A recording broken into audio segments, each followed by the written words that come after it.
All right, so it's fairly late on what is today? I think today is Wednesday. Today could be Tuesday. Let's see. That's Tuesday. That's good. It's fairly late on Tuesday. um, I got my power steering gearbox in yesterday afternoon. I am in the boat. It was 7 o'clock p.m. when I actually got back. I rode my bicycle over to the AutoZone in San Francisco. It's a new one on like 10th and Hayward. Hayward.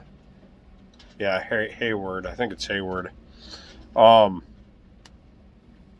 They were supposed to get it in early afternoon after I went in the night before and paid them in advance. They will not order parts until you pay them. Unlike O'Reilly, but O'Reilly had like a 5-day wait because they did not have a power steering gearbox for me to order anywhere locally. So I went over there. The thing's like 50-something pounds. It came in a cardboard box with some stuffing in it. I already had the pitman arm that I purchased at the same time, but I took possession of the pitman arm when I paid. They wouldn't, I had to take it, but which I need to go on to the AutoZone website and give a review. There were 2 reviews on the AutoZone website saying that it was the wrong part. I don't know what vehicle they were getting the part from, but it fit perfectly on the van. It's just a metal thing about that big. Well, it's about that long. It's about that wide. It bolts onto the steering box on one side, and it bolts onto the control arms, I guess they'd be called, what do they call the dang things? I just went over it at the trucking school, and it's very similar to a semi-truck. The pitman arm is on the, well, it's irrelevant. It's one of the shafts. It's not like the new cars where you've got the short arms that go to your steering on each side. There's one bar that attaches to another long bar that attaches to both sides to steer. And so the pitman arm just goes from the steering box down to the first arm that runs all the way across to the other side, that then attaches to the bar that goes across to both sides. And then there's actually a pivot on each side, and then that has a short arm that goes down to each steering knuckle. It's much more similar to a semi-truck than most modern cars are on my old van. But it fit perfectly. I got that on. I started at about 10:30, and I completed the entire task at about 1 o'clock, or completed putting it on. There were some parts that were kind of a pain. Lining up the steering wheel shaft to the top of the pitman arm was kind of a problem. It has been compressed for so long that it didn't want to open up enough. I had to drive a screwdriver into it to open up the part, and then it had to line up with a flat edge on one side to actually slide on. And then the 2 power steering hydraulic lines that go into it. There we go. The 2 power steering lines that go into it are different sizes. They're both 18 millimeters, but the thread size that goes into the box is a different size. Here, hang on. Birds Freak Police are driving down the road. I'll give you a quick view of. We see this 5 or 6 times a day. Oh, something going on right at the intersection right here. That's weird. Fire engines coming onto the island. There's a fire department right here on the island. and the fire training school is right here on the island. I've never seen them actually come onto the island for an accident, but the bridge over there and the bridge over here, they go off constantly. So I wonder if there was an accident right there and I just can't see it. You can see two firemen standing on top of the concrete block over there.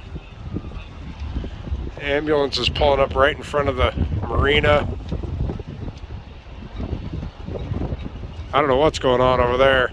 They're even shining one of their lights over towards me. Might have to run up there and see what's going on. So anyway, kind of weird. I'm not wearing any shorts. I took them off because it's, you know, pretty much time to go to bed. But I got the whole thing put together, and then of course I have to bleed the whole thing out, which is kind of a pain on an old van. It being a diesel, my power steering and my power brakes are all run off the same hydraulic pump. Hang on here. There you go, buddy. Stay here. I'm going to go up and look and see what's going on.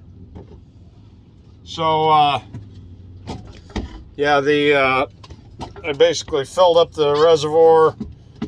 When I first pulled away, start the van, pull away, I have nothing. It's like no power steering whatsoever, no noise going on.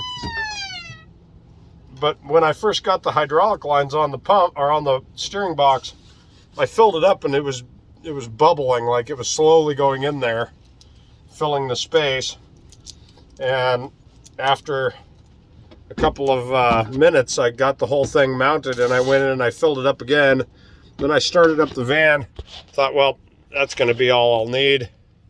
It'll fill up. I hope that this didn't flip itself over, because I think I might have flipped it over. But so I start driving around the parking lot, and in motion I can turn it like a non-power steering. At a stop I couldn't move the thing at all. After about half a lap around the dirt parking lot, there was stay, I'll be right back. After about half a lap around the dirt parking lot, there was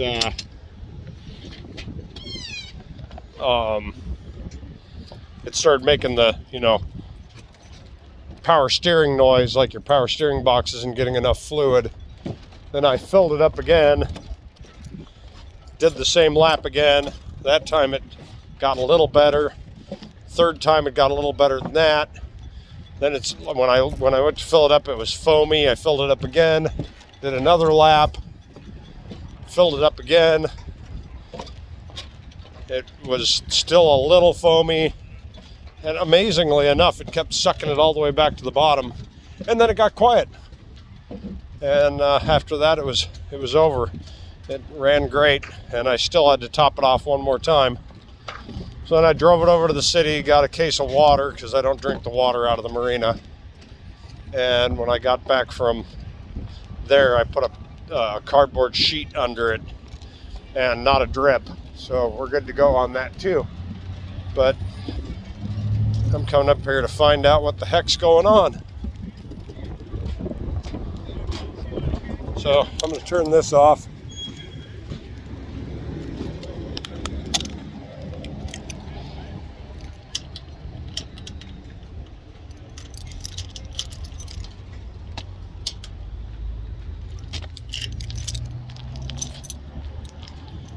All right, I'm going to turn it around. Walking up on the corner here.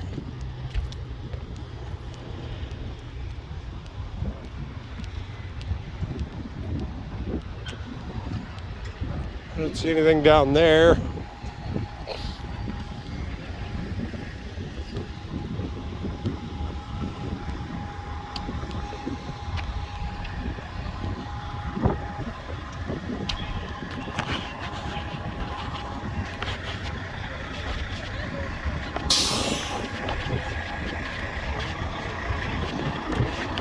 Curious, what was all this about? Hey, how's it going? I'm in the Marina. Yeah, we met. Yeah, absolutely. Yeah. Your name? Troy. Troy. Dayon. Dayon, Yeah. good to meet you. Katie, good to meet you. Somebody accidentally activated their SOS system. Oh, okay, Somebody in the called Marina. it in. Somebody saw it. Oh, really? Called it in. Oh, interesting. And they recognized it. Well, I looked out and saw these guys standing on the block over here, and I was like, oh, what? I've never seen fire engines coming onto the island for an event. Usually you guys are going off to go to the bridge. Yeah. How do you activate the SOS? There's if you have a navigation system, a lot of boats don't. But if you have a navigation system that's linked to your radio, you just push one button. Do you know the tone though? I have no idea what the tone is, but you just push the button that says SOS and it sends it off. So, you know, because you don't have time if you're out, especially if you're a sailboat, if you're out in the middle of the ocean and you're fighting with something, you know, or you're dealing with some major issue, you don't have time to, you know, be standing there calling on the radio. You want to be able to push the button and get back to business because you got to save your own life, you know, quite often. So, but yeah, it was pretty wild. I figured I'd come up and find out what was going on. So, yeah, I mean, they sent the whole, everybody, so. Well, there were 3 boats out there. This sailboat just came in. The motorboat behind it with its light on has been here for 3 days. And the sailboat behind it's been here for 4 days. So I don't know who in the world would have done that. Yeah, I'd say only that motorboat in the middle with the short light.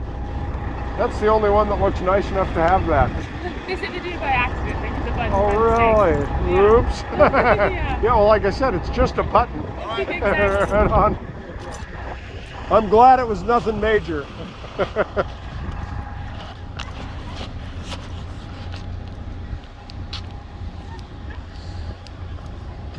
There you go. That was pretty exciting. So I wonder which boat it was. If you look out there, you got one sailboat here, one sailboat over there, or a motorboat over there, and then a little sailboat over there. I would guess that only the motorboat in the middle is the one that has that system, you know, an SOS system. And quite the response. You know, when I was a kid, as a child, my cousin pulled the fire alarm at his, I don't remember if it was his junior high or his high school, but he pulled the fire alarm and I think they threatened to charge him. I don't know if they actually did charge him and my aunt and uncle, but they threatened to charge him some outrageous amount of money, like $4,000 or, you know, might even been $40,000. I don't remember, but I just remember thinking, what an insane amount of money to drive the fire engine over a couple of blocks. And I mean, that right there brought in an ambulance, like 4 fire engines, a couple of cops. It looks like there's still people over there on the beach with an inflatable that might have been involved with it too, because yeah, there's a security car up on the top of the sidewalk up there. I'm not, there you go. I don't know if that's any better. There you go. Yeah, floating head. But yeah, that was nuts. So anyway, the van's all fixed. I got back, I left the cardboard sheet that I got from Costco a couple days ago for this job. I left it under the van so that I can see if there was any drips. When I went back up a couple hours later, there was like 1 extra drip, which could have just been, you know, dripping residue from before the whole job, because there was power steering fluid sprayed all over everything from this whole thing. And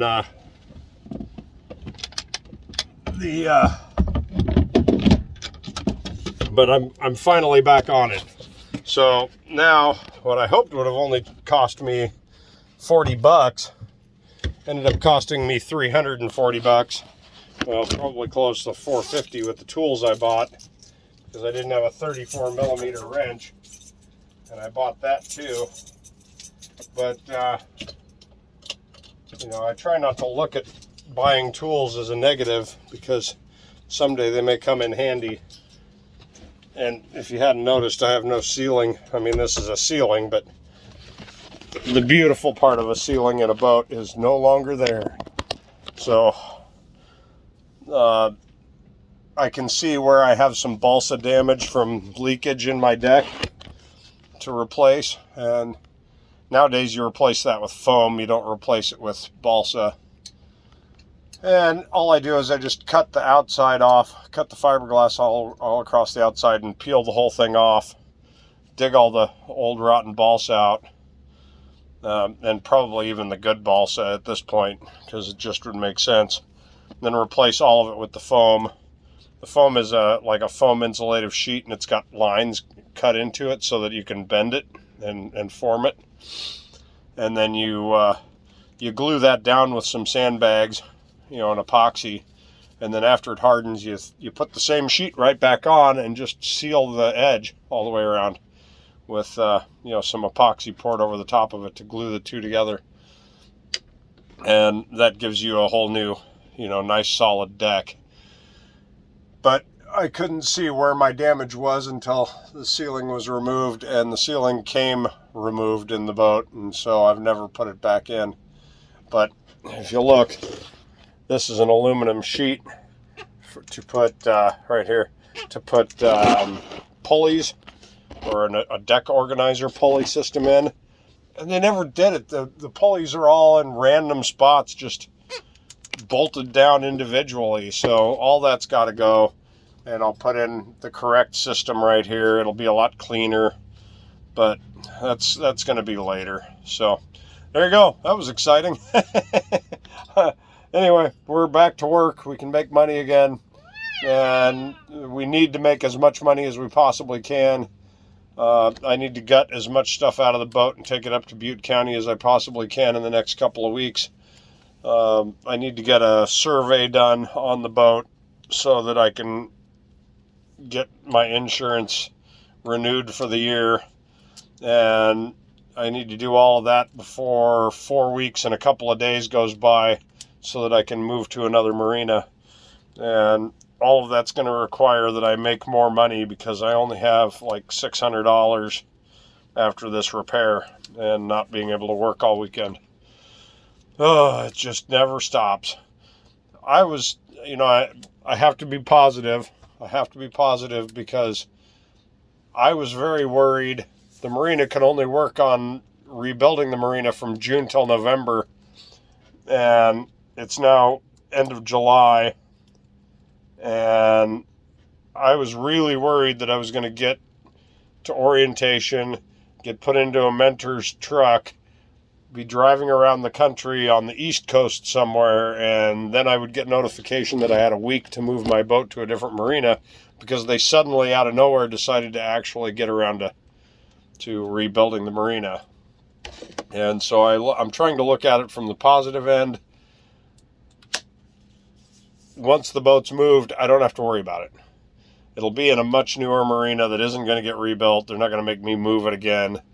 But I just need to get the boat moved before I can actually start my new job as a truck driver. And then when I come back in 6 weeks, 7 weeks, thinking I'm going to sneeze. When I come back in 6 or 7 weeks, I'll have a little bit of money that I can put towards, a few things in the boat. But mostly I'll be packing my stuff into the truck and getting ready to go out for 3 months. And during those 3 months, I'll be making anywhere from $6,000 to $8,000 each month. And I'll do that for 3 months. So let's say that I come back with $21,000. I will immediately have the boat hauled out and painted. And during that week and a half, maybe 2 weeks, I'll get that done, go back out for another 3 months, maybe even have them pull the mast and start re-rigging it for me. When I come back, they put the mast back in, and now my boat's totally ready to go. Absolutely, completely ready to go. I have my max prop on. I have, everything set up and ready to go. Do another 3 months, Sorry, my phone keeps sliding down. It's on a rubber thing, but it doesn't stay there. So, come back in another 3 months, so we're talking at 9 months, and I got another $20,000. At that point, I would, basically go over making sure the boat was essentially ready, and which wouldn't cost anything. I'm not really worried about the beauty of it, and my deck doesn't support any weight. I can do that when I actually get to Mexico or even, Panama or something. I could deal with all that. There's no need for beautification in the boat.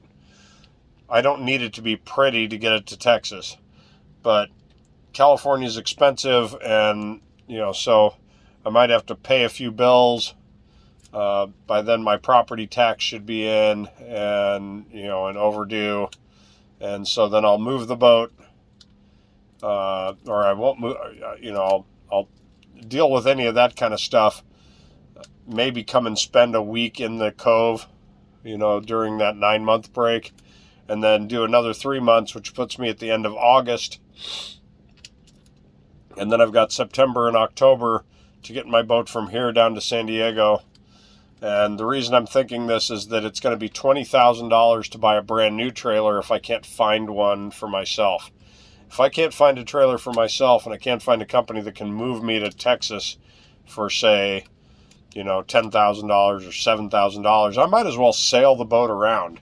There's no reason for me to pay $20,000 and not get any experience sailing, out in the ocean. I'll just go out, sail down to Monterey Bay, spend a couple of days in Monterey Bay, sail down to San Diego or Catalina Island, hang out there, sail down to San Diego, do the Baja Ha Ha, then head down to Cabo, or to, not Cabo, to Panama, go through the canal, sail up, hit Belize, maybe Costa Rica along that line, Cancun, and then straight across to